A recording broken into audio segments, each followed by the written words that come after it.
Welcome, everybody, to Who Will Own the Land? Models for Community-Owned Real Estate. Very excited to have this conversation for a couple of reasons. My name is Kevin Bayuk from Lift Economy, and Lift Economy has this vision of an economy that works for the benefit for all life, rather than the exploitation economy, the business as usual economy that exists today. And one of the things in this transformation to an economy that works for the benefit of all life that we see as critically important is addressing the largest asset in the business as usual economy, which is land. And without transforming land, most of which, almost all of it, has been appropriated or stolen, that makes up this asset, is concentrated into very few hands and makes up a substantial amount of the inequitable wealth holdings in the world. And the question that we are wondering about is how can we have that land be in control or stewarded by communities of place, such that the land can access to land can be a human right for meeting people's needs with no one left out. What if community was stewarding land, both farmland and commercial land and residential land? What would be different? And some of the things that we think would be different is that if communities had more access, our relationship to the idea of having to earn wages might be different. And we know in certain communities that some of the things that are necessary for environmental transformation, like installing solar photovoltaics or gray water systems or planting fruit trees, changing the nature of the food system, all of those things are also kind of contingent on our relationship to land. And as long as there's a landlording or ownership class or group of people that everybody else is subjected to wage work in order to pay rents on land, then we will likely be stuck in a cycle of an economy that continues to extract and exploit. And of course, it's important for us to acknowledge that those communities who are at the greatest risk of displacement are communities that have also been oppressed through the structures of institutional racism or institutional sexism or all the intersectional oppression systems that are part of the genesis of the exploitation economy. So what gets us excited at Lift Economy is that entrepreneurs and groups and collectives have developed novel models for building power and transitioning the ownership of land to a stewardship of land. And the purpose of this call is to explore those models, some of them that exist today, and share what's working and what's possible. And then to have conversation. Little housekeeping. I'm going to introduce each the speaker presenters in turn. So we're going to hear from 4 different projects that exist in the world today. And you can ask questions as we go. The Zoom has a chat function. So we have some monitors who will be monitoring the chat. As each speaker presents for about 10 minutes, we'll have a little space afterwards for a couple questions for each speaker. And then at the end of the call, we'll have about 20 to 25 minutes for questions for all presenters. So my request to you is to ask questions as we go in the chat. And then after each speaker presents, there will be a moment where you can we'll read off the questions that have come up in the chat for that presenter, or you have the opportunity to unmute yourself and ask the question directly. In the meantime, if you're not a presenter, my request would be that you mute your microphone on this call. Does that all sound okay? Okay, great. And Noni, I'm wondering if it's okay, unless Nikishka, if you happen to be on the call. The first presenter is going in for a health checkup at the moment, and she's in late stage of pregnancy right now, and so it's definitely self-care first. And so I haven't heard from her, and if she's not on this call, I might share some of her project by her request, but I'm wondering, Noni, would you be okay if you went first? Oh, yeah, your microphone is muted. Oop. Now I'm unmuted. Yeah. Yes, I would be happy to do that. I would like to do, okay, I'll let you finish and then, yes, I can do that. Thank you, Noni. I appreciate that. So I want to introduce what I think is one of the most important projects in the world today, the East Bay Permanent Real Estate Cooperative, which is actually the Force for Good Fund that Lift Economy created, is actually an investor in and supporter of the East Bay Permanent Real Estate Cooperative, and Noni Session is in the leadership of the staff collective at the East Bay Permanent Real Estate Cooperative, and I'm so grateful that you're here, Noni. Thank you for making time and space to share today. Thank you for having us. And I want to do a screen share, if that's okay, while I talk for about 5 minutes, and then I'll just pull it down. It's just something, kind of a visual roadmap that we're working on. Because the model has so many layers, it's a bit complicated to communicate all of the layers at once visually and verbally. What's my stop time, if you please? We'll go for 10 minutes, so 9:48 would be great. Okay, 9:48. Okay, let's see, was it white share? Okay, and then we all can see this. So, okay, so I think that I'm sort of super duper duplicating. This is the slide I.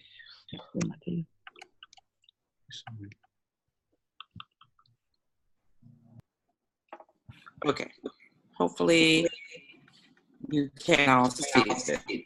Yes? Yes. EB Prep organizes for long-term. We can see this. Can everybody please mute their microphone if you're attending and you're not a presenter? Yes. Okay. So, greetings. Thank you for being interested in conserving our communities and our community vision, and not just allowing the whole communal world to dissipate in favor of capitalist and market processes. So I'm going to talk a little bit today about what we do in our vision.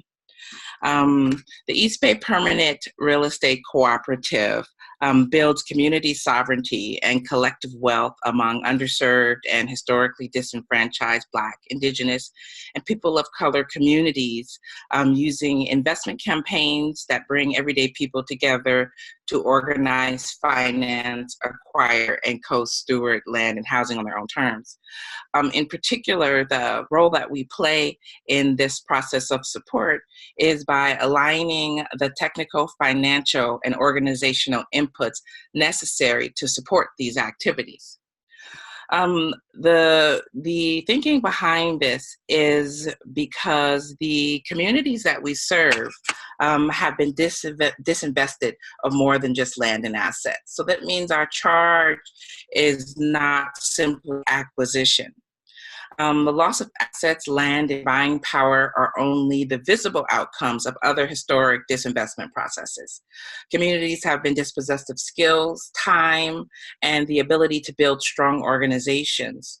Among the most critical tools to rebuild is access to networks, which is where EBCCs work. Our vision is to rebuild a community that has been systematically Okay, I'm going. Can I request, if you've joined, to mute, please, so that there's no echo for Noni's presentation? Someone under the name of M.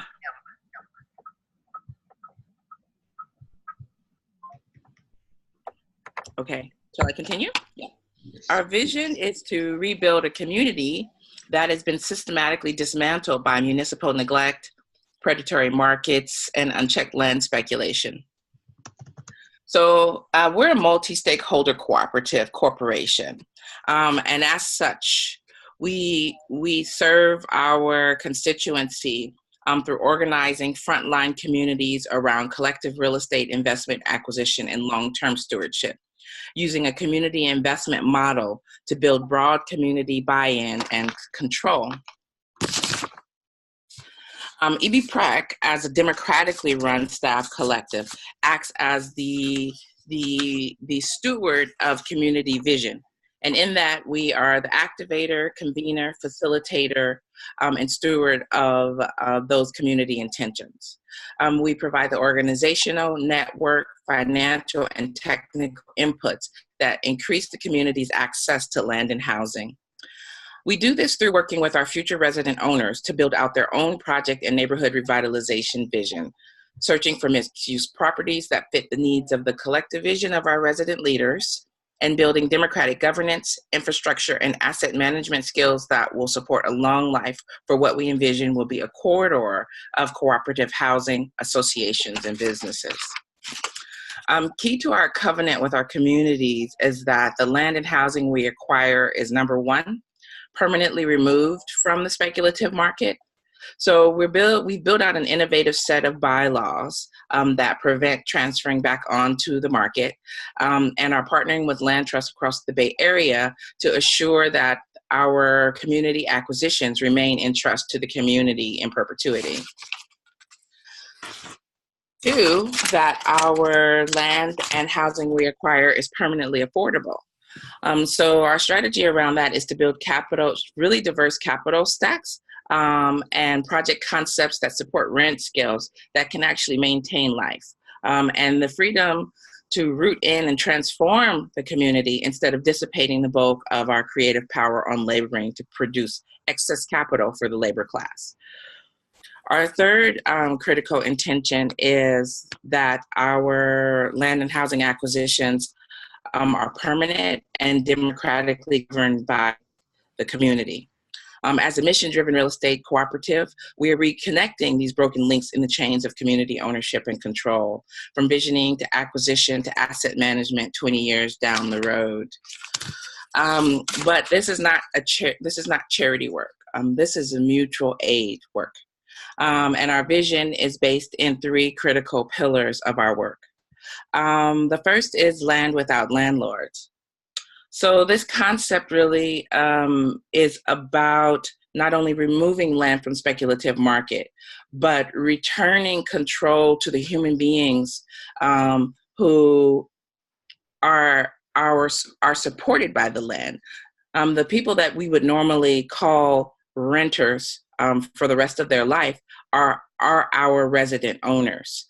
And we build capital accounts for them and with them as they pay down their lease share, that thing we might call rent. So they're buying into their own ownership through the collective governance of the property and housing acquisition, through paying rent that includes not only paying down the mortgage, but the cost of maintenance. And as we pay down the mortgage on the acquisition, so too does their lease shares go down. So you do not find that you will have resident owners who are 65 years old still struggling to pay a $2,000 rent, because we know, in fact, right now with market dynamics, rents don't go down, they in fact go up. So 25 years, instead of a $1,500 rent, you will find a person paying an $800 or $600 rent and continuing to collectively govern with their co-owners. Our second critical principle is restorative economics. So this returns us to the concept of dispossession of our communities. Restorative economics is not simply about returning the land. It is about restoring the systems that maintain communities and life. And we have to recognize that when we're restoring communities, instead of the charity model where you create something and put it in place and then house people in the thing that you have created, on the other hand, we are co-creating the thing that is going to support life. And in the process, transferring skill sets, vision, control, hope, and innovation back into folks' ability to act on their own personal, historical, and cultural landscape. So restorative economics really supports the transition into a just system, in that folks of color have only tangentially been included in the current economy. If we transition to a so-called new economy without remediating the losses that has happened within our capitalist historical trajectory, we will reproduce the same dynamics that exist right now. Our third critical mission pillar, Heal People Power, is really about the durability of our organizations. So in this process of a revival of cooperative economics, intentional communities, environmental restoration, it is very easy, tempting, and even pretty standard to use greening language. But often our organizations are as ill as they were before we developed a concept of a just transition. We're still dealing with hierarchical power issues, historical woundings, and simply the absence of the capacity to transform ourselves so that our organizations can transform. So inside of EBPREC, not only do we practice this transformational work among our staff owner collective, so as we build other cooperative organizations under our umbrellas, we transfer the same transformative and radical power sharing intentions to new organizational structures. We are also working to systematize this organizational, personal, and communal healing work, so that as the model scales, the healing work moves with the model. So we also, under EBPREC is a for-profit cooperative corporation, and we draw our fees from property management and partnering with other organizations that are looking to move this forward within the range of their vision. But also we have a nonprofit arm under the name of CALI, Collective Action and Land Liberation Institute. And we work on four pillars under CALI, which is outreach and organizing. So right now we're holding a series of book clubs in Richmond and East Oakland, studying Collective Courage by Jessica Gordon Nimhard. And what we're doing is retuning our communities to understand that cooperative economics, collective economic action is not a new thing, nor is it, if you will, a white thing, but rather it is the method we have all sustained ourselves before this religion called capitalism swept the world. And the next pillar is interorganizational fertilization. So this is really related to the retuning of the investment, CDFI, and philanthropic investment field to really renew our sense of the techniques and the inputs that are necessary for this restoration. The most benevolent organization we're noticing is still really entrenched in old financial practices. For example, one of the concepts we're pushing is de-risking communities. This is what EBPREC does. We carry risk on behalf of communities because we know communities are held away from financial resources, philanthropic resources, institutional resources, because they are considered risky in relationship to their history of poverty, their lack of access to executive level skill sets, and long institutional histories. And so when you speak to bankers, they often want to know how to mitigate the risk, but we have to ask new questions. How do we hold risk in order to make the space for community organizations to strengthen themselves? Our third area that we're doing work in Cali is through the creation of handbooks and open source materials so that we can institutionalize and memorialize our experience of building this vision from the ground up so that other folks have the resources on hand and have a guide map to get where they're going. And the third one is general community organizing to reactivate the community vision and rebuild the relationships one-to-one that were necessary for the more successful structures we can see in our historical trajectory. I think I've gone over time, and thanks so much. I hope you enjoyed our little roadmap to long-term change. Perfect. Thank you, Noni. And checking in on maybe just a minute for Q&A here, and then we'll move on to the next presentation. Let's see, question from Aaron here is, how many other communities around the country are interested in replicating East Bay Prec's model to create other permanent real estate cooperatives elsewhere? We have engaged with a couple of communities in Jackson, Mississippi, and another community in Mississippi. I forget the name of the town. It's a community organization called Higher Purpose Corporation. We've chatted with the LA Tenants Union and the folks down in Ashland, Cherryland, and we are probably on record giving free consultations to about 7 or 8 other organizations looking to launch their own precs. And right now we're dealing with the challenge of how, particularly when they're in other states, how to address and build the relationships between these organizations and the supportive organizations that we have access to, such as our lawyers at Sustainable Economies Law Center, our advisors at Lift Economy. So we're sending different funders in the direction of these communities to really try to support their ability to build these inputs that are necessary to move to the next stage of community vision. Wonderful. Thank you, Noni. And other questions that might have come up about East Bay Permanent Real Estate Cooperatives model, or that do come up about the model as we go through the rest, I would ask you to hold those, those of you who are participating here, till we go through a couple more presentations, and at the end we'll have time for general Q&A when we hear about some more of the models. Thank you, Noni. Really, really grateful. And thanks for going first on a sudden notice. I appreciate that. I wanted to take a moment to share about another model that has been developed by the Guild in Atlanta. Nikishka Iyengar, who is the founder and leader at the Guild in Atlanta.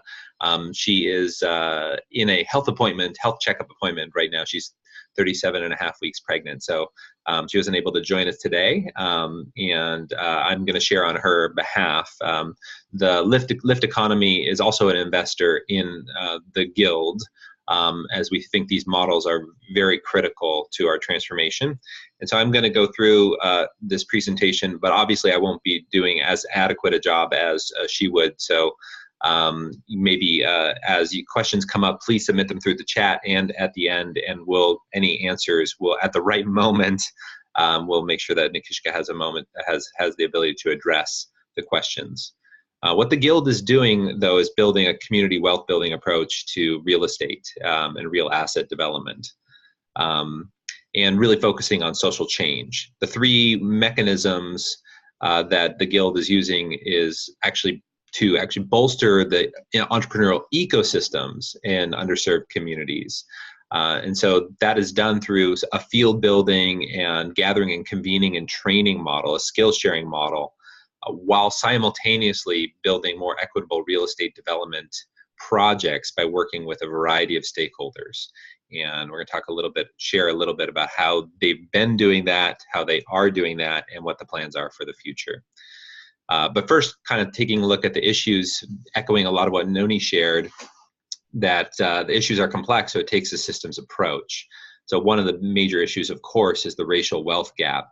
And the wealth building for communities of color has been, there's been a categorical exclusion because of institutional racism, white supremacy, built into law and to cultural norms and practices that have kept Black families out of the same wealth building opportunities. And there's also simultaneously a loss of community resilience. So the Guild is starting in Atlanta, where quote unquote big development has, through speculative real estate acquisition, has accelerated this gentrification, which is putting a large percentage of the person of color communities at risk of imminent displacement. This happens through large infrastructure projects like the Beltline, which are intended ostensibly to be economic engines, but only economic engines for the benefit of white, affluent residents that through cooperation with multiple stakeholders, the city is attracting in. And so developers are oriented towards building for the top of the market and returning market rate returns to investors rather than building for the benefit of the existing communities. And this is, of course, a problem that we see not only in Atlanta, but all over the country. And so the Guild's focus is to move from co-living and co-working to co-retail and co-owning.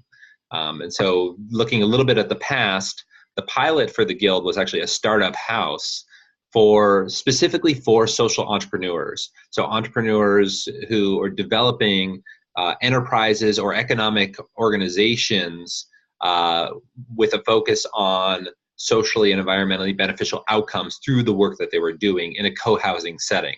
So a community where they're sharing, communal dining, gathering, co-learning, and mutual support among social entrepreneurs.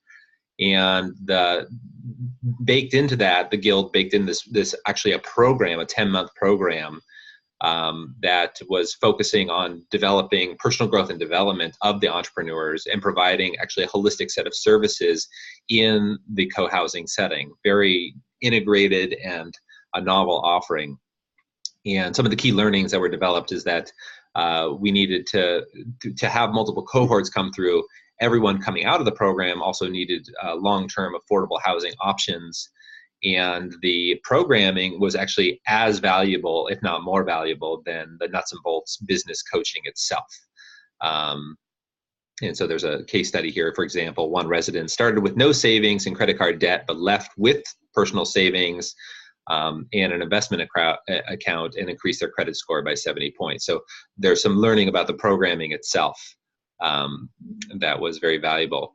Now the Guild has worked on its first commercial project, a co-live work retail, again looking at these integrated strategies to develop entrepreneurial ecosystems while transforming the nature of real estate and ownership to more of a stewardship model. And that partnered with a developer on adaptive reuse of a historic building on Auburn Avenue, which is, Nikishka writes here, is once the heart of the thriving Black businesses and the civil rights movement in Atlanta. And has, like so many parts of Atlanta, suffered from through oppression, kind of chronic disinvestment. The features about the project: 7 micro apartments, co-working space, and a retail space. So this is moving from just a co-housing to more of a co-working plus living mixed use type of integrated model. And some of the same elements of the programming were baked into this project. And the key learnings that are coming out from this project is that whereas the developer was ostensibly mission aligned, that the mandates of capital and the kind of considerations of their investors, their limited investors, conflicted with the needs of the tenants. For example, the tax credits received by the developer were not enough to keep the rents below market rate. And the key takeaway is that the Guild needs to develop innovative, bring in equity components into the model to have an ownership stake to affect the project economics to create permanent affordability. And so what's next for the Guild in Atlanta is to take an integrated capital approach. And this would be looking at grants and equity and lending, with the idea that communities are feeling the impacts of both residential and commercial gentrification, and the two things need to be addressed at once. Because the legacy Black-owned businesses are being displaced with the gentrification. So it's not just about housing, it's also about this mixed use of that entrepreneurial ecosystem. And community capital needs to be added to the stack in some way with a governance structure to democratize wealth building. And that is what's happening right now. We're looking at a way for community capital to buy back equity in the project and have project exits through cooperative or community real estate investment trust models. And so this, as you hear about some of the other models today, you'll see that the Guild is maybe integrating some of these different approaches from some of the additional models, including the East Bay Permanent Real Estate Cooperative. So the programming of the Guild complements and supplements the real estate efforts, focusing on entrepreneurs and community organizers to build the ecosystem. Some of the work that they're doing in that is actually they partnered with Transform Finance to train local social justice leaders in finance, this idea of building up the literacy in the community.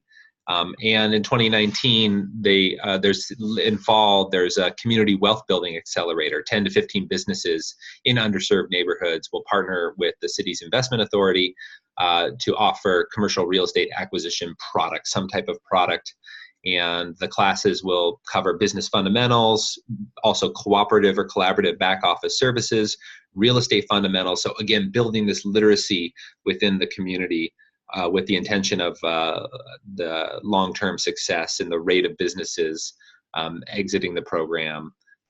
So there's some metrics that will be used to look at the success. And looking at alternative economic models and communitarian ownership structures as being part of the success metrics.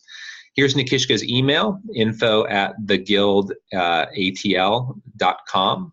And I can probably answer some of the questions about the Guild, but if you have questions that have come up, we might want to put them at the end as well. There's a possibility that Nikishka is able to join us on this call, and I'd be happy to do my best to represent any questions that you have about this particular model. Let's see if anything came up in the chat.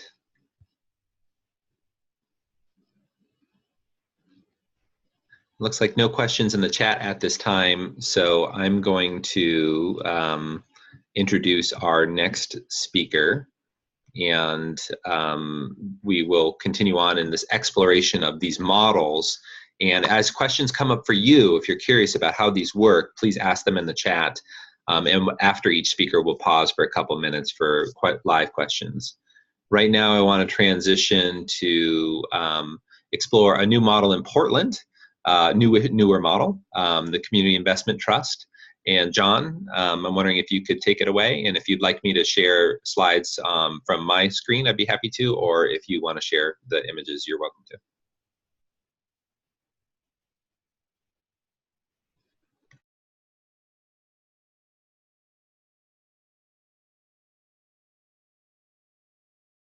John, I don't know if you are available. Can you?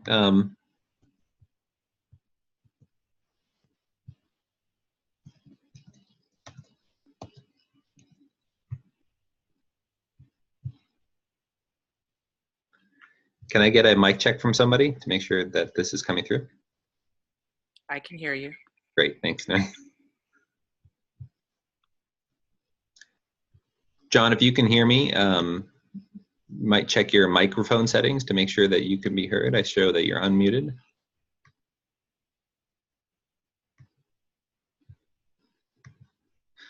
Maybe I will text you directly, and if we can move potentially to another model. So we have 4 models that we're sharing today: the East Bay Permanent Real Estate Cooperative, the Guild, the Community Investment Trust, and then the New York Real Estate Investment Cooperative. And I'm wondering, Todd, if you would be willing to jump in here and share about the New York Real Estate Investment Cooperative model. And again, similar offer, I'd be happy to share the images from my computer unless you want to share from yours. Absolutely. Everyone can hear me? Yes. And let me try sharing on my page here. Does that work? Does everyone see my slides? We can, yes. Okay, great. Yeah, so let me, so thank you, Kevin and Noni, for bringing us to this point. Again, Todd Arena from the New York City Real Estate Investment Cooperative. I'm on the board and have been involved since we started in 2015 on a long winding journey. I'll skip over historical stuff and focus on the model, and if there's any questions about process. Our model was formed in the wake of the long hangover from Occupy Wall Street. So there was a lot of General Assembly and open, flat democratic things that ended up there's a long process to get us to the point of being able to build the kind of infrastructure that is necessary. And so there's a long history there if anyone wants to ask about in the Q&A. But I'll just focus on, just some brief notes to sort of contextualize things. So in the context of New York City, there's both the residential and commercial gentrification that was mentioned. Since the 60s, there's a dense network of infrastructure, community development corporations, affordable housing developers, the city itself, as well as more recent, housing models like Eco Villagers Alliance that we've sort of worked with to some extent, and that are focused on the residential gentrification component. But the missing piece that we perceived was specifically around the commercial access to commercial space and land. And so the fear was, as limited as these new capital-led or capital incentivized affordable housing schemes under the Bill de Blasio have been, it was just, we perceived it as too difficult for us to sort of step into the permanently affordable housing space particularly when there was such a gap in the commercial side. We sort of saw that, as there's been a push to build a cooperative ecosystem, particularly community-based groups, worker cooperatives, as well as the thousands of at-risk, culturally significant small businesses and commercial spaces that are being displaced in favor of large profit-making and big box stores, as well as high-end artisanal spaces. That was the specific niche that really needed a lot of attention to. And that was the one where we said we can play that role in a broader cooperative ecosystem, recognizing that, creating enclaves of affordability amidst, high-priced commercial, and retail spaces really is not going to create an equitable and balanced neighborhoods. And so we organized under the principle that nothing takes place without a place. And so we've been, targeting to the stabilization and permanent affordability for worker cooperatives, art collectives, community-based organizations like Mayday Space and other, emerging BPOC-led food co-op type institutions, to just name a few of the ones that we've been working closest with recently. So just jumping into the model, I mentioned a type of groups that we have been in conversation with. How we build that pipeline of potential partner projects, we view that as an organizing activity in and of itself. And so we see the REIC as an organizing tool attached to a financing and asset management platform. And so it starts by, either through word of mouth, groups hearing about us and as they're looking for space or need technical assistance or financing assistance to either secure on a permanently affordable basis the locations they're in, find one if it's impossible and they're being displaced, or if they're a new group and just looking for space for the first time, we identify those existing community-based groups, small businesses, or worker cooperatives in formation or existing out in the world, out in New York City, and we go in as the co-leadership and start working alongside them to look at their model, to develop solutions, to provide what assistance we can that might come short of a formal partnership. And if it makes sense, then we actually move forward with a more formal relationship. And so once we've identified something that is going to be a proposed partner project, Then we bring it to our membership for a mission alignment sort of vote. And we have a set of criteria, not an underwriting criteria. It's sort of a pre-underwriting criteria that goes towards the mission alignment and allows us to sort of prioritize those that are on, that are committed to permanent affordability, that provide that critical role to their communities, have community buy-in, have essential partnerships in place, and are really committed to developing the mechanisms for permanent stewardship and affordability.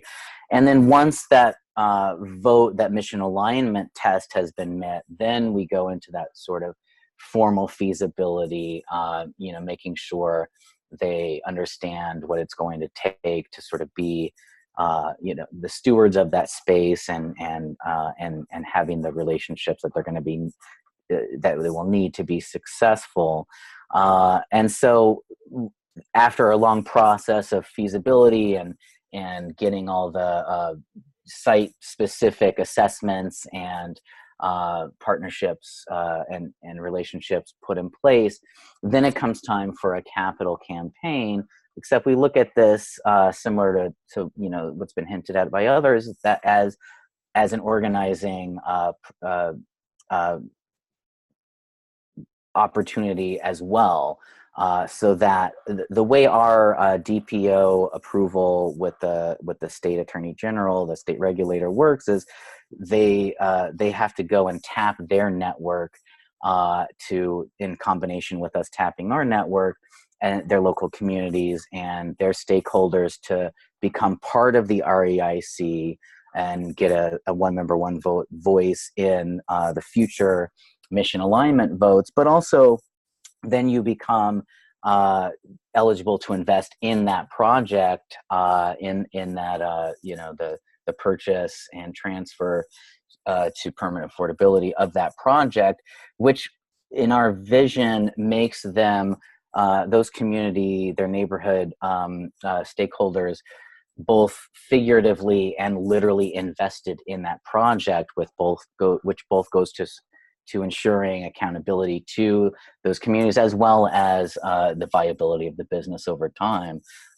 raising their profile and awareness. And so that's how we envision our crowd investment platform as being different from the sort of things that you've heard about, which tend to just be sort of based on solicitation to an existing market or some such construction. And then of course over time we make returns, low patient capital returns that then go back to paying off the community members and other investors, and allows us to keep building from there. To drill down a little bit on the model, in case anyone sort of geeks out on this stuff like myself, or has that sort of background and wants to look at it from an org chart perspective, I wanted to put some of the mechanics up here as I describe them, and so using existing models for community investment. We found out later that if anyone's familiar with the Calvert investment notes, this is pretty much the exact same legal structure that they use, and I think a lot of us are sort of migrating to this, using what's known as the church exemption under securities law. But there's a nonprofit that's member controlled, member governed, and that is the co-op, the one member, one vote entity that sponsors funds, and the funds are the ones that actually issue securities, raise capital to the community. You see the little blob of the community members with their heads spelling out co-op. Those are the ones that become members so that they can invest in that fund, and then the fund pushes, backs to backs that down into the project partners, and with the repayment coming from the rent payments that are stabilized and guaranteed and permanently structured. From that, there's the operating expenses and member repayments and dividends go back there. So that sort of talks about the investor relationship and the role of community. But to sort of bring it back to the question that's bringing us here today is who owns, or more accurate, and governs, since we sort of disaggregate the legal concept of ownership with the more popular common conception of ownership, which includes things like the ability to determine the use of the space and the ability to what happens with that over time. And there's a lot of different mechanisms for that have been talked about here, and we're sort of agnostic as long as it's a permanently affordable a permanent affordability structure. So, for example, if it makes sense, we could balance sheet own the property and just ensure that we lease it out at those affordable rates and have a contract that's an enforceable contract in place that ensures that it stays permanently affordable. Except we like the idea of the REIC as being a sort of, a self-destructing presence in these communities, whereas we're paid off, we go away. We're sort of uncomfortable. One of the things we confronted in trying to conceive of how do you have an investment cooperative that's in line with the internationally recognized cooperative principles.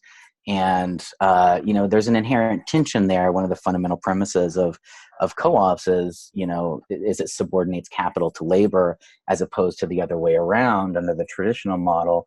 And given that inherent contradiction, we sort of said, look, the best way to do that is to perform this specific role and then leave those communities and have the land ownership and stewardship revert back to the communities.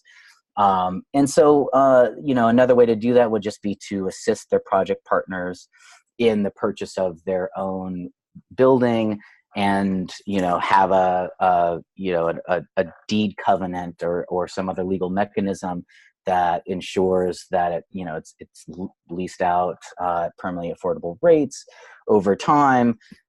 There's a lot of precedent for that in New York City, specifically in from the 60s era. And the militant social movements at the time that put a lot of these in place.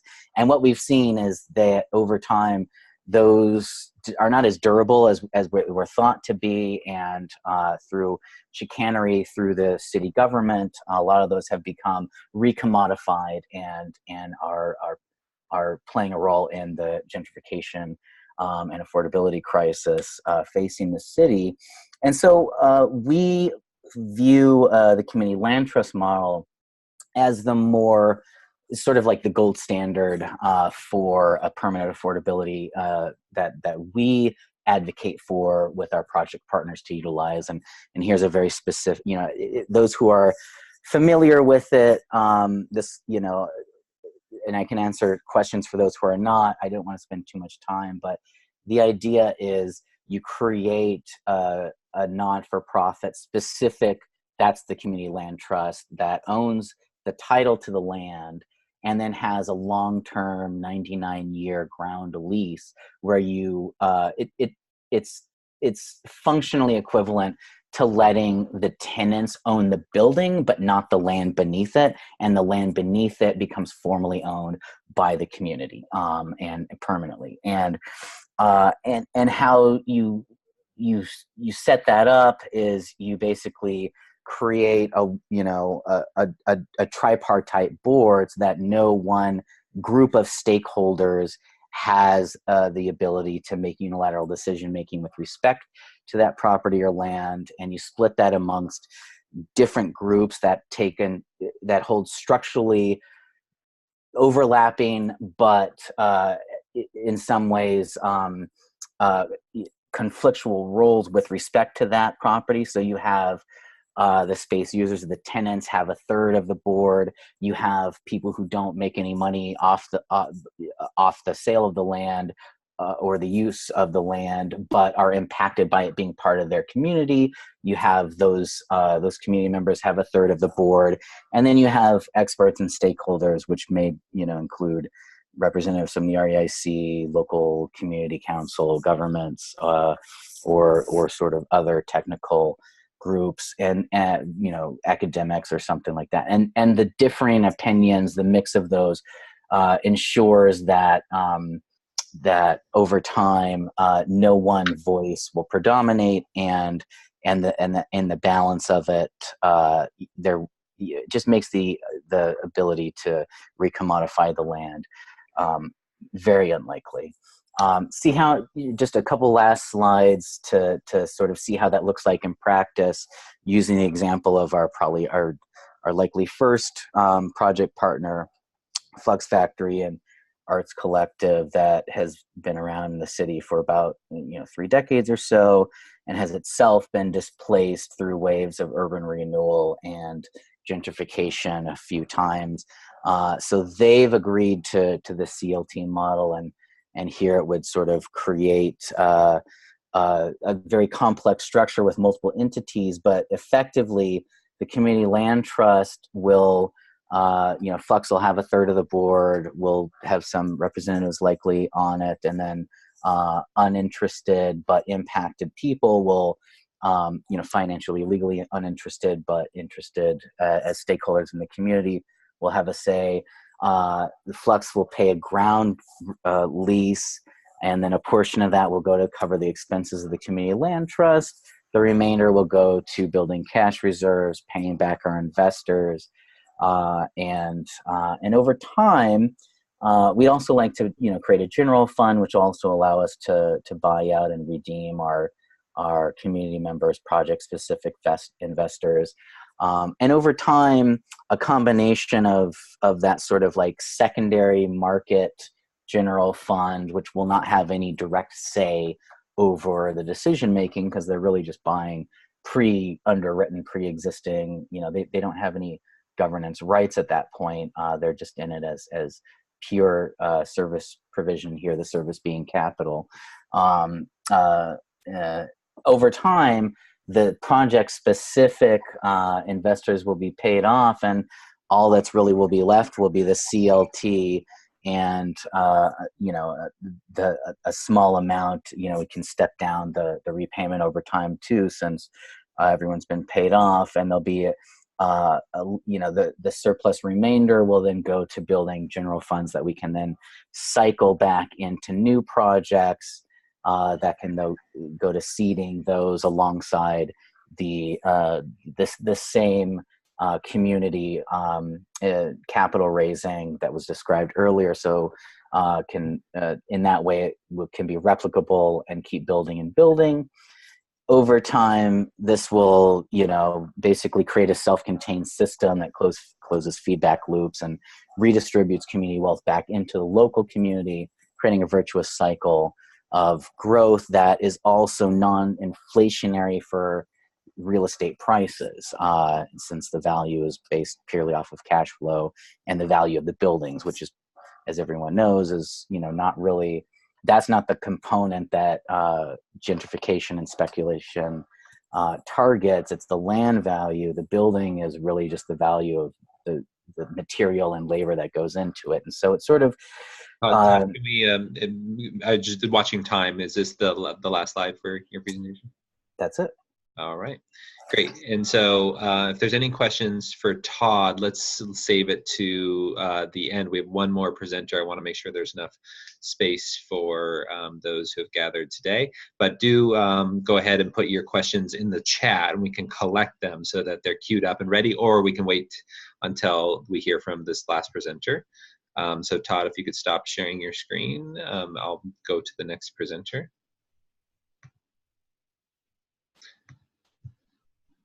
Great, thank you so much. And so our next presenter is John Haynes from the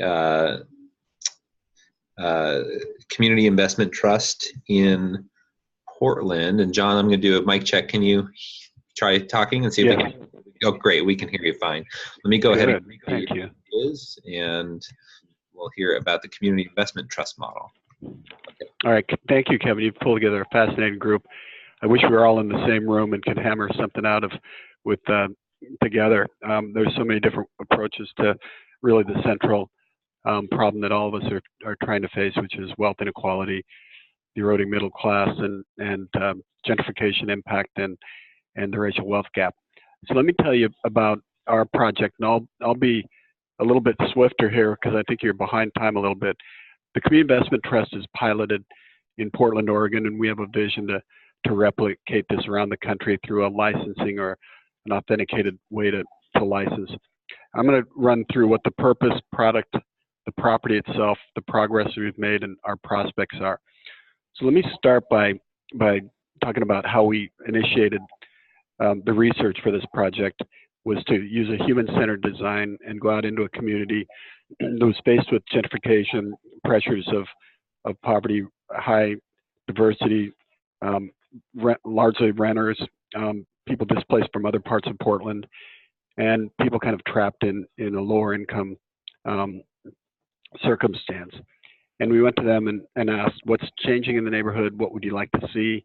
Do you save or invest now? And by and large, people said, and what are your motivations to invest?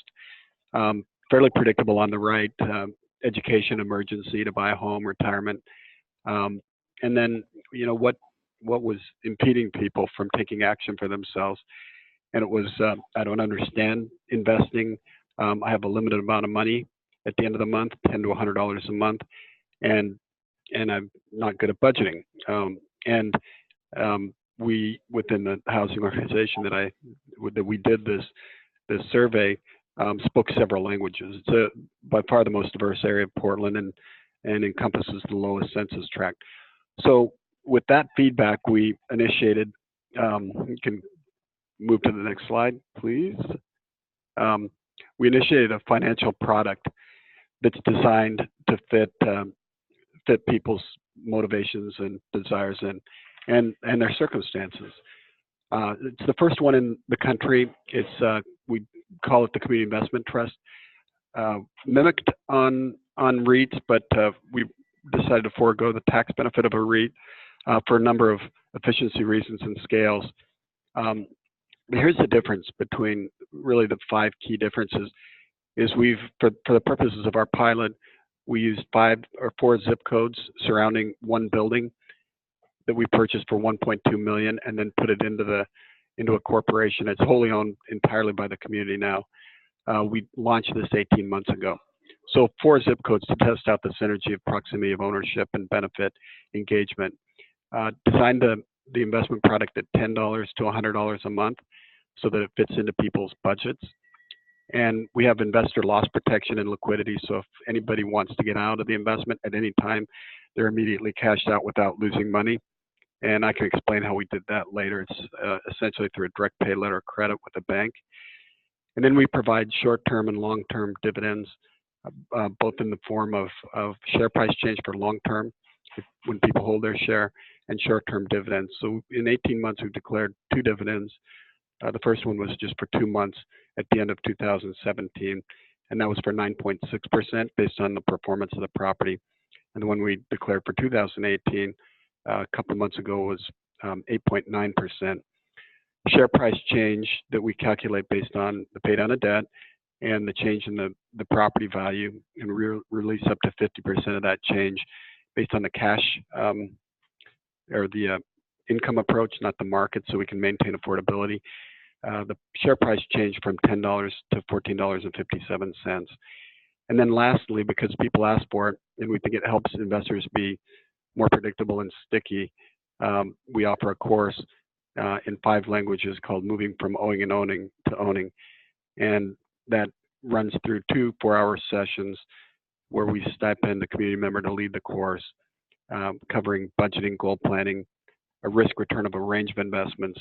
And then after it's over, we present this investment in this commercial real estate property as the next step if they choose. So moving ahead, the property itself is a 29,000 square foot strip mall built in 1962.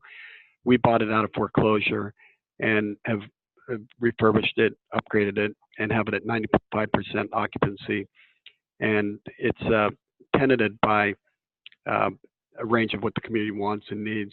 So if you circle around the building, Latino and Hair Salon, a range of nonprofits, including the Somali American Council of Oregon, a startup, East African group that works with Eritrean and Ethiopian tax preparers in multiple languages, a couple of faith-based organizations, a handful of mom and pop businesses, and then a low-cost funeral preparation and security firm that does training there. So a very diverse range of tenants. Let's click ahead, Kevin. So here's a bit of the performance snapshot, again, 18 months into it. We do the education course in those languages listed. We've got well over 200 course graduates. Some of them are taking the course because they're interested in it and live outside the zip codes. Others have taken the course and have foregone the investment until they feel like they've got the budget to be able to commit monthly to as low as $10. Average investment now is about $80.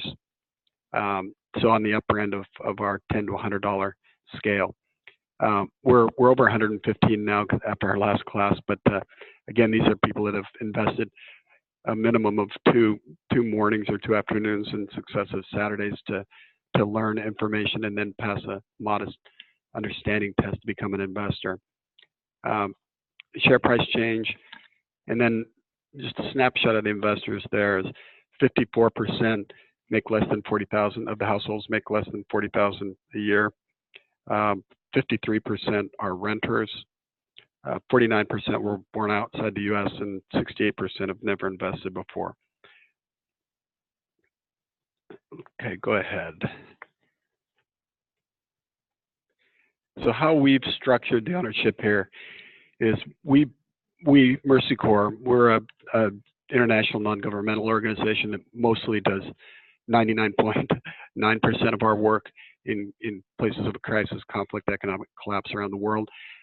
We started this from the Pacific Northwest, where we do, and we have a nonprofit called Mercy Corps Northwest. This came out of that, and this is the first project that we have an aspiration to do nationally, taking our pilot national.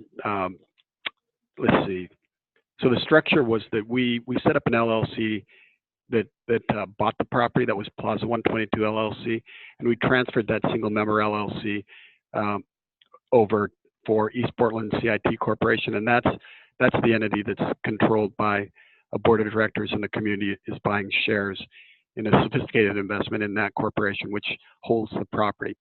And then, much like the last example, a CIT Services LLC is the asset manager and provides services as advisors to East Portland CIT Corporation. And that would be the entity that would license and seek to authenticate the replication of the model elsewhere. Okay, go ahead. So what we track in terms of impact is, number one, does the investment work for investors? Does it generate a good return? And do people commit to the investment? We're super pleased that after year one, at the end of 2018, 100% of our investors either held their investment or renewed at the new share price. 82% renewed at the new share price at $14.57, and the rest held their investment. So, and we had budgeted or kind of planned on an aspiration of 75% sticking with the investment. So we're, super pleased that people are maintaining their commitment to financial action and improving their own, family health, financial health. Tenant success. This is going to be tougher to track with only 115 investors or investor families, but do the tenants do better? That mutually reinforcing characteristic of the people that own the building get their haircut there, go and patronize the food cart, taco food cart, really great place. And the other businesses there, they support the nonprofits and they engage in some of the public events that we have at the building. And then, the other one, which is actually one of the biggest outcomes, is community health and engagement. Does the neighborhood see certain elements of safety and crime reduced? And more importantly, do the people that are owners of the building activate themselves in the community where they may not have before? And what we've seen is that people are more engaged. They've voted where they hadn't before, and they go to public meetings and activate for their benefit and for the community members. So they become more activists and engaged in the community as owners where they didn't before. Go ahead, Kevin. So our replication, here's some of our investors in an event we had. And then lastly, future plans. I just got back from St. Louis last night, and we're working with 25 plus cities and community groups around the country with a vision for implementing one of these projects. And our goal at this point, we've touched, as you know, 115 investors, and average family size is 3.5. We want to touch 1 million people in 5 years, so we've got a lot of work to do. But it's super exciting to see what kind of prospects could exist elsewhere in communities, both rural and urban, that have different characteristics, maybe different outcomes than we were seeking. But to create a community of practice, a learning community, and kind of a shared authenticator to be able to do this sort of asset building strategy nationwide. All right, I went a little quick there, Kevin. Quite all right. Yeah, I appreciate it. And see if there's any specific questions for you. So please feel free to use the chat for questions. We do have at least one question for all presenters, but wondering if anybody has any specific questions for John.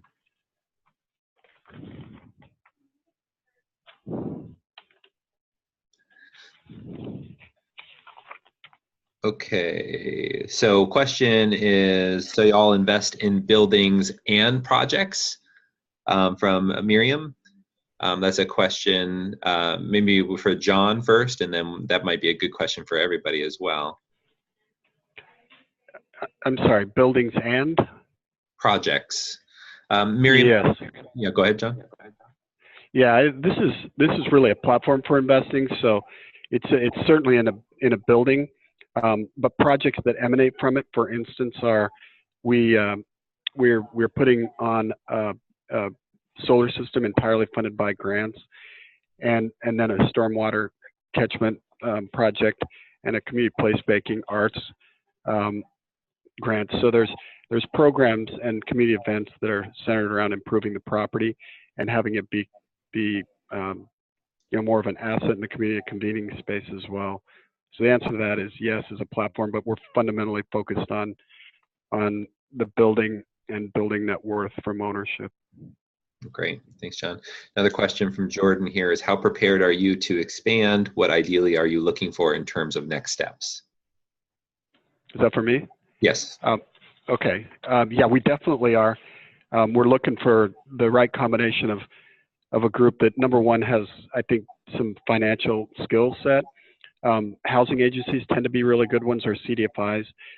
But even more important to that is, the fundamental skills to be able to identify and manage a property or find the management for a property, but having the connection and trust in the community, which may mean a coalition of groups. I think that's really critical. And then getting some neighborhood goodwill and willpower, and maybe political or funder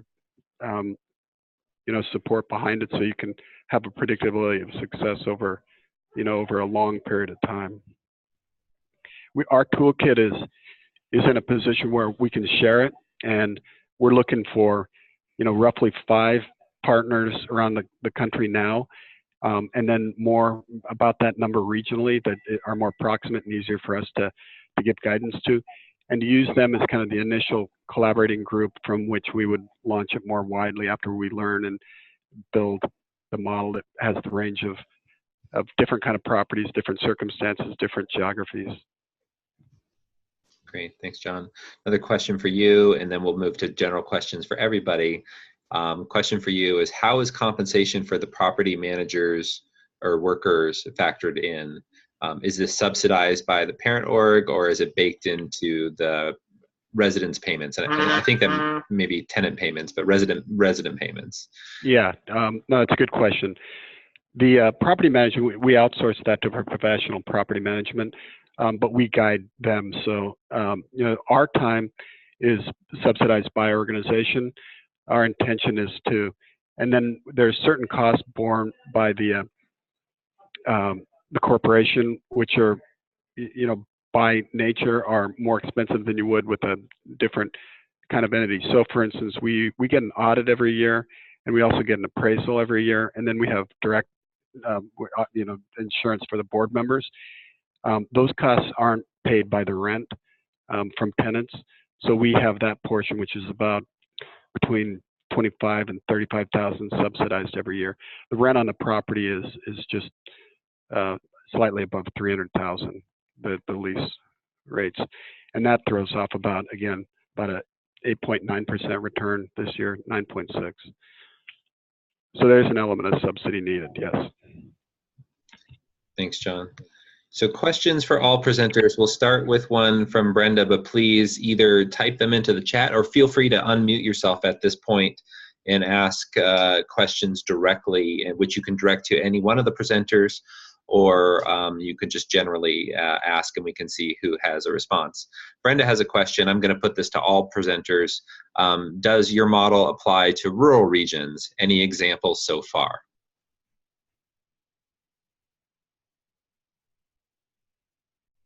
Anybody? If nobody's taken it, I'll answer that. This is John in Portland, Oregon with the Community Investment Trust. We didn't do this.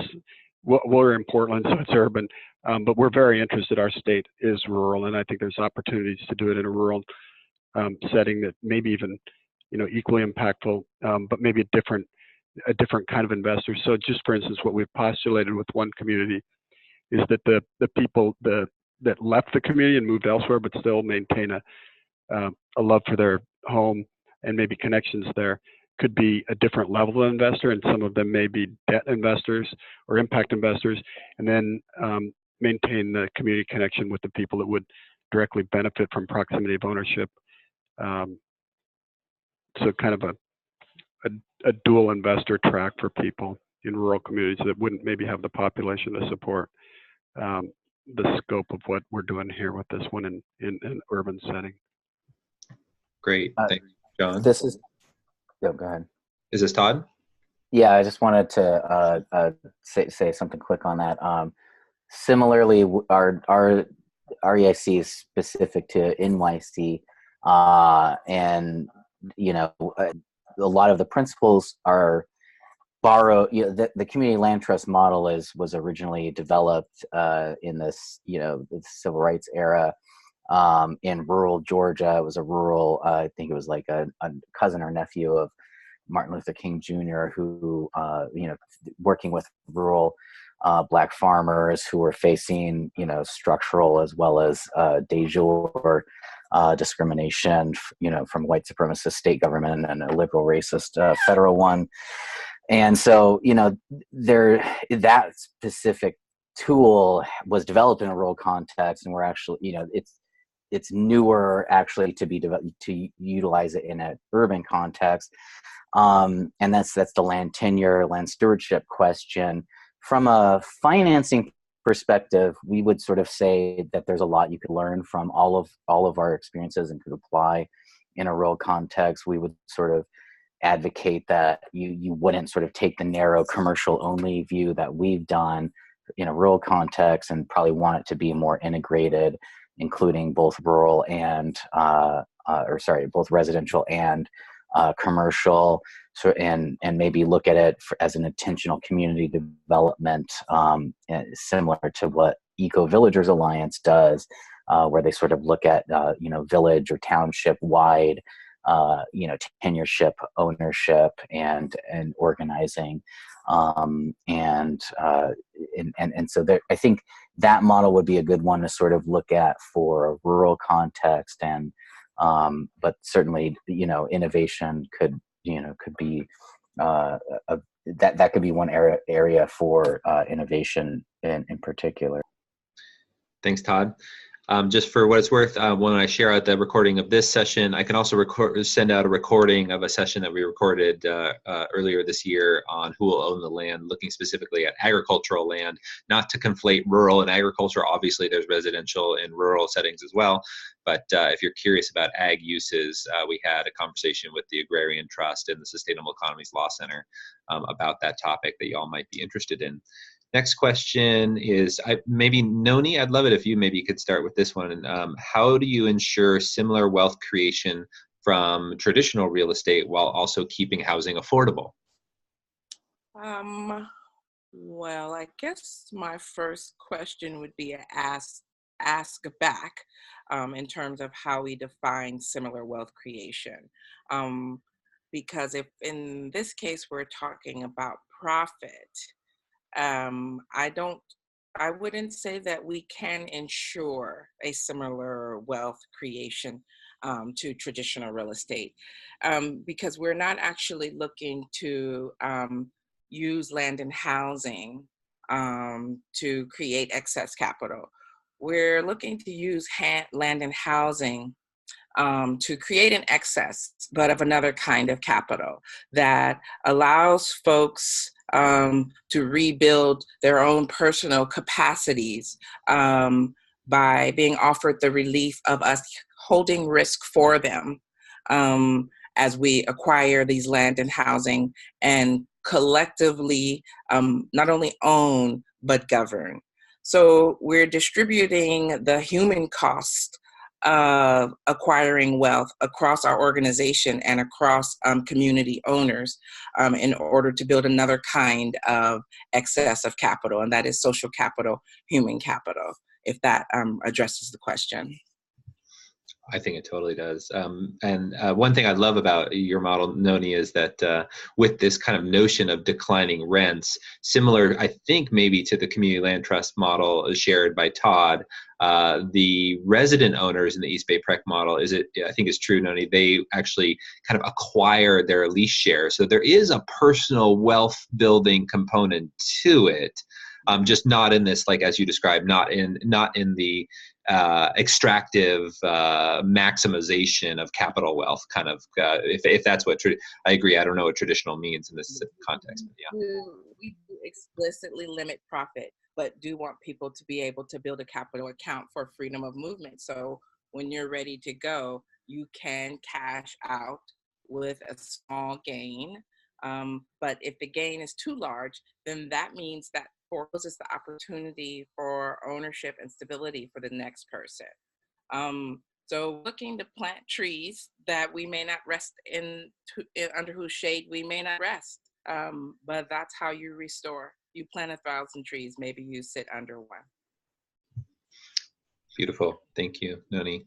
I guess, Todd, John, anything you want to build with the models that you presented in terms of the similar question, wealth creation, similar wealth creation while also keeping housing affordable?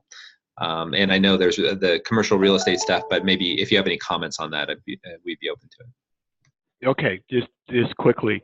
Our intention is to maintain the affordability of the commercial retail space.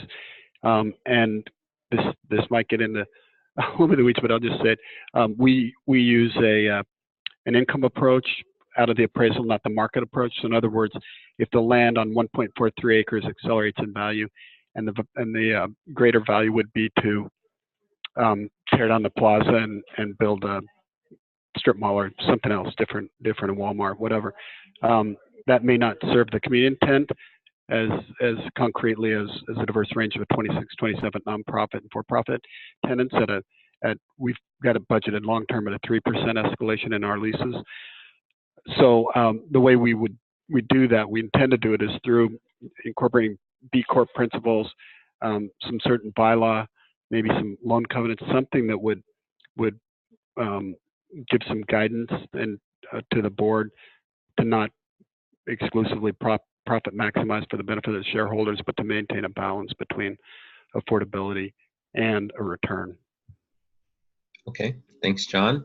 And another question from Miriam. I'm in Washington State and am part of a team revitalizing a community land trust. In what ways can my team tap in with your organizations as we have places for support or needs? Thanks, Miriam. I'm going to share on behalf of Nikishka. I know she'd want me to share this on behalf of the Guild. The Guild and East Bay Permanent Real Estate Cooperative have had some discussions about growing a community of practice. And I know Nikishka is particularly passionate about having, there's enough novelty and intersections between these models. Some are commercial, some are residential focused, some are rural, some are urban, and there's a lot of complementary nature, and there's a lot of invention and novelty right now. And then there's a lot of diversity in statutes and so forth. So there's a number of questions that are coming up from a variety of communities, and having a place to go for mutual support is something that I know Nikishka is passionate about. Maybe, I don't know if Noni, you've probably had direct conversations with Nikishka about this, but I know if she were here, she'd want me to share that. Or she'd want to share that.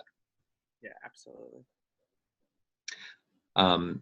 So, okay, then Todd or John, do you want to respond as well to Miriam's query? How do we tap into?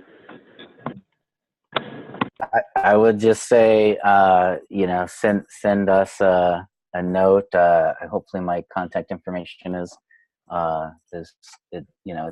was a slide up, and as well as, you could be put in touch directly. We'd also love to be part of that larger community of intersectional practices, and so either ad hoc or organizationally through that forum would be we'd be totally open for engaging in that way. Yeah, can I say Yeah. one more thing, Kevin? Please. Yes, we we have a whole pot of tasks that we are lining up for our expert collaborators. In particular, and certainly they can get in touch with us at info@ebprec.org, or noni@ebprec.org, NONI@ebprec.org, or greg@ebprec.org.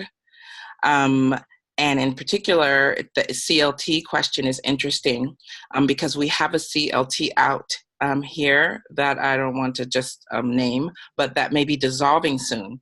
And we've been speculating on how to potentially fold their work into ours so that we are also officially a CLT.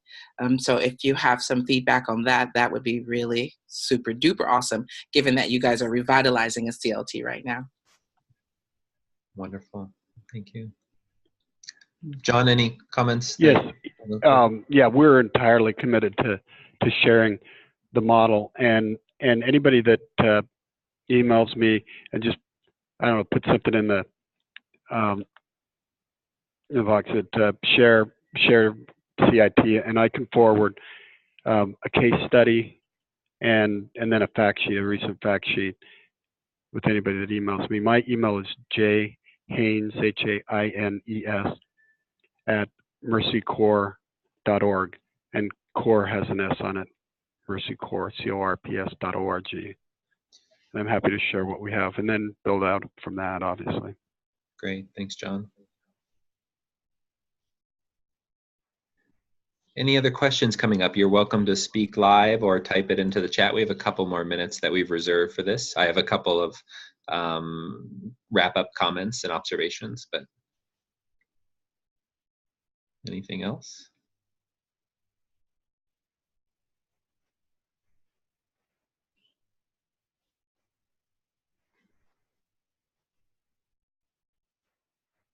My question for all presenters, maybe whoever wants to share, Noni in particular, with the East Bay Permanent Real Estate Cooperative, there's some amazing traction right now. I'm wondering, just for this recording, at this moment, what are the one or two top needs? I know there's a number of priorities going on right now with the organization, but if you could name things so that we all who are participants here could hold it in our hearts and minds of what does East Bay Prec need to move forward, and maybe similar question for Todd and John. Yeah, we've just closed escrow on our first community-owned property and are working on building out a really innovative tool that we're calling a justice easement for our second donated property. And what we're seeking right now is looking for a CDFI or mission-aligned bank that will extend a line of credit to us so that when properties come along that are perfect for our organizing groups, we can move very quickly on them and build the fundraising campaign that will allow us to finance the property, but still have short-term funding so that we can acquire very quickly.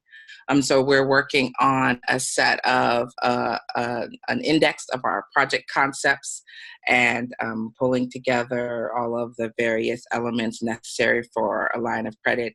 And so a guarantor, a partner, solvent organization partnering with us would go a long way toward securing that line of acquisition funds. Thank you, Noni. Same question to Todd. Any one or two priorities come to mind now as the next important things? So we're finalizing our model for our first community capital raising and looking at potential partnerships with financing institutions that may be interested in developing, maybe jointly sharing, joint venturing on sort of like an online capital collecting and payment processing system. We'd be interested in having that be sort of like shared in the cooperative space rather than proprietary to the REIC. And that's a big sort of immediate project of ours that we're sort of looking for ideas on who to talk to who might be interested in supporting us or going in a joint venture with us on. So if anyone knows of any groups, either on the East Coast or that would just be willing to share that infrastructure, we'd be very interested in exploring that. Thanks, Todd. Same question, John. One or two next needs? Yeah, that's easy. We need to raise money from some larger foundation and bank partners to widen our reach to other communities around the country. And parallel to that is, as I'd mentioned, probably 5 communities in diverse range of circumstances and need that have, kind of the bandwidth and competence and commitment to do this. That's our next step. Plus one that. Okay. Yeah. Yeah. So yeah, capital. That's one of the great. In conclusion, here we have 1 minute left. Just want to express gratitude to our presenters. Very busy, doing very important work. And I just want to acknowledge you for taking the time and space to share with us today. This will be recorded. There's a number of people who signed up who couldn't be here live, so we'll be sending this out to them. And to all of you who have participated, I really appreciate your questions. This is incredibly important work. Again, the largest asset of the existing economy, which tends towards exploitation, is land, and leveraging it for reparations and healing and regeneration without continued oppression and displacement is really critical, and it's going to require a lot of creativity, and a lot of the creativity is being applied, models are being developed, and they need support from all of us now. And it's our opportunity to support them. And what I loved about this call is I had a number of notes that I took down of all the intersections between some of these approaches. If there's different commercial real estate models to put commercial real estate in ownership of community, then what the Guild is doing with empowering ecosystems of entrepreneurs, of social enterprises is really critical. And of course, those entrepreneurs will need to live somewhere. So there's the East Bay Prec model. And these things kind of live in this ecosystem of models that I can envision that future that Jordan, who commented here, I can envision this brighter future where we've decommodified and put land back into commons, back into a community commonwealth for the benefit of all life. And I see that as an imminent possibility thanks to the courageous work of people like Noni, Nikishka, Todd, and John. Thank you, everybody, for all the work you're doing and the support. And stay tuned. We're going to continue some of these series in our Building Resilient Communities field building work. So thank you, everybody.